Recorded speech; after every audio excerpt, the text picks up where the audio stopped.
Dans le cadre de l'objectif double carbone de la Chine, l'industrie sidérurgique a également formulé une feuille de route technologique de réduction des émissions de carbone. D'ici 2030, Shougang construira une ligne spécifique à faible émission de carbone afin de réduire l'intensité des émissions de dioxyde de carbone de 30%, puis de réaliser une autre réduction de 30% d'ici 2035. Shougang a mis en place plus de 30 projets pour promouvoir ces efforts.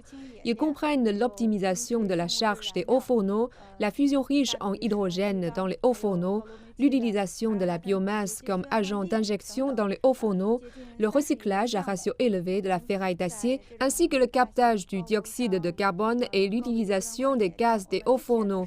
Nous avons atteint un taux de production de plus de 50% pour la fusion de granules d'acier en utilisant de grands hauts fourneaux et nous prévoyons de faire passer ce chiffre à 70%, voire plus. La réduction des émissions de carbone est une tâche, tandis que la promotion d'une production propre en est une autre.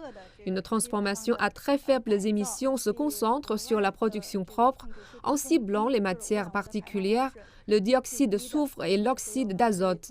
Ceci est réalisé le mieux par l'industrie sidérurgique chinoise qui se dote d'un niveau de contrôle inférieur à celui des pays étrangers. L'émission de polluants y est la plus faible. Nous pouvons donc utiliser cette technologie pour promouvoir une production verte et propre dans l'industrie sidérurgique mondiale.